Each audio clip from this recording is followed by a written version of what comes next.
हरे कृष्णा कृष्णा कृष्णा हरे हरे, हरे रामा रामा रामा हरे हरे।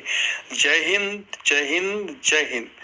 भारत के प्रथम राष्ट्रपति राजेंद्र प्रसाद, डॉक्टर राजेंद्र प्रसाद 3 दिसंबर 1884 से 28 फरवरी 1963 भारत गणराज्य के प्रथम राष्ट्रपति एवं महान भारतीय स्वतंत्रता सेनानी थे।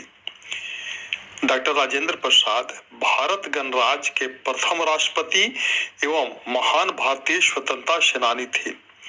वे भारतीय स्वाधीनता आंदोलन के प्रमुख नेताओं में से एक थे और उन्होंने भारतीय राष्ट्रीय कांग्रेस के अध्यक्ष के रूप में प्रमुख भूमिका निभाई थी। उन्होंने भारत गणराज्य का संविधान दिया था। राष्ट्रपति होने के अतिरिक्त उन्होंने भारत के पहले मंत्रिमंडल में 1946 एवं 1947 में कृषि और खाद्य मंत्री का दायित्व भी निभाया था। सम्मान से उन्हें प्रायः राजेंद्र बाबू कहकर पुकारा जाता था। सम्मान से उन्हें प्रायः राजेंद्र बाबू कहकर पुकारा जाता था। राजेंद्र बाबू का जन्म 3 दिसंबर 1884 को बिहार के तत्कालीन सारण जिले अब सिवान के जीरादेई नामक गांव में हुआ था। उनके पिता महादेव सहाय संस्कृत एवं फारसी के विद्वान थे एवं उनकी माता कमलेश्वरी देवी एक धर्मपरायण महिला थी। राजेंद्र प्रसाद के पूर्वज मूल रूप से कुआं गांव अमोड़ा उत्तर प्रदेश के निवासी थे। यह एक कायस्थ परिवार था। राजेंद्र बाबू एक कायस्थ परिवार से बिलोंग करते थे। कुछ कायस्थ परिवार इस स्थान को छोड़कर बलिया जा बसे थे। कुछ परिवारों को बलिया भी रास नहीं आया, इसलिए वे वहां से बिहार के जिला सारण अब सिवान के एक गांव जीरादेई में जा बसे। इस परिवारों में कुछ शिक्षित लोग भी थे। इन्हीं परिवारों में राजेंद्र प्रसाद के पूर्वजों का परिवार भी था। जीरादेई के पास ही एक छोटी सी रियासत थी, हथुआ। चूंकि राजेंद्र बाबू के दादा पढ़े लिखे थे, अतः उन्हें हथुआ सियासत की दीवानी मिल गई। 25-30 सालों तक वे रियासत के दीवान रहे। उन्होंने स्वयं भी कुछ जमीन खरीद ली थी। राजेंद्र बाबू के पिता महादेव सहाय इस जमींदारी की देखभाल करते थे। राजेंद्र बाबू के चाचा जगदेव सहाय भी घर पर ही रहकर जमींदारी का काम देखते थे। अपने 5 भाई बहनों में से सबसे छोटे थे, इसलिए पूरे परिवार में सबके प्यारे थे। उनके चाचा की चूंकि कोई संतान नहीं थी, इसलिए वे राजेंद्र प्रसाद को अपने पुत्र की भांति ही समझते थे। दादा, पिता और चाचा के लाड़ प्यार में ही राजेंद्र बाबू का पालन पोषण हुआ। दादी और माँ का भी उन पर पूर्ण प्रेम बरसता था।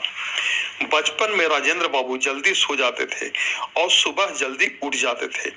उठते ही माँ को भी जगा दिया करते थे और फिर उन्हें सोने ही नहीं देते थे।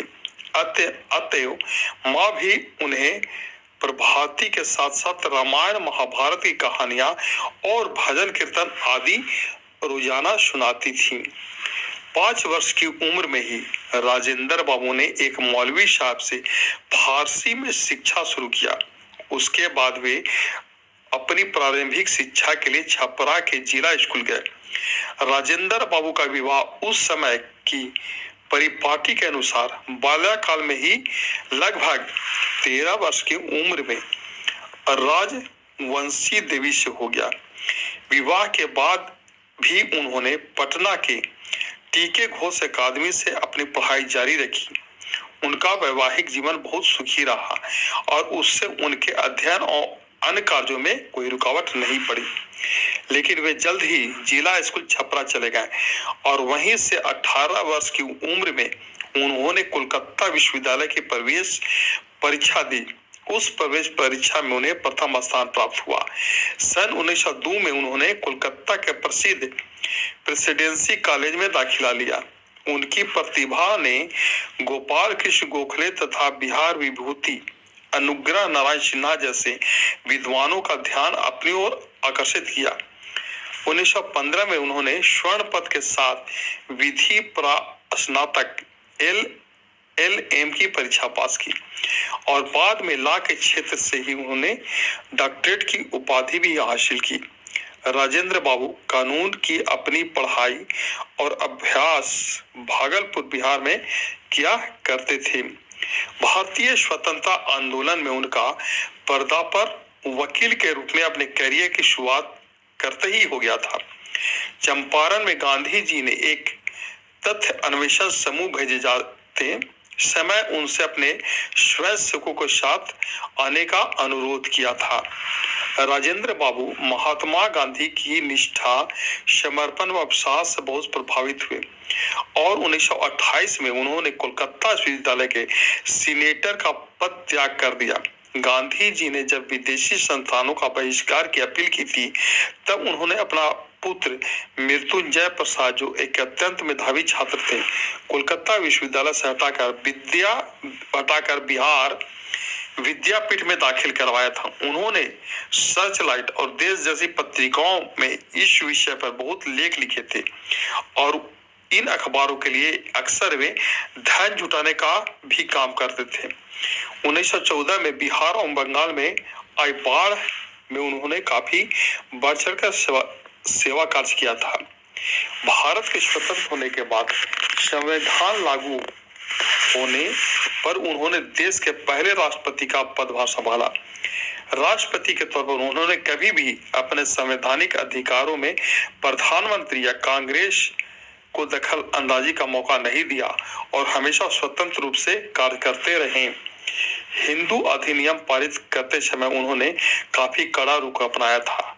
राष्ट्रपति के रूप में उन्होंने कई ऐसे दृष्टांत छोड़े जो बाद में उनके परिवर्तित के लिए उदाहरण बन गए। भारतीय संविधान के लागू होने से एक दिन पहले 25 जनवरी 1950 को उनकी बहन भगवती देवी का निधन हो गया, लेकिन वे भारतीय गणराज्य की स्थापना की रस्म के बाद ही 10 साल दाह संस्कार में भाग लेने गए। 12 वर्षों तक राष्ट्रपति के रूप में कार्य करने के पश्चात उन्होंने 1962 में अपने अवकाश की घोषणा की। अवकाश लेने के बाद ही उन्हें भारत सरकार द्वारा सर्वोच्च नागरिक सम्मान भारत रत्न से नवाजा गया। हरे कृष्णा कृष्णा कृष्णा हरे हरे। जय हिंद जय हिंद जय हिंद।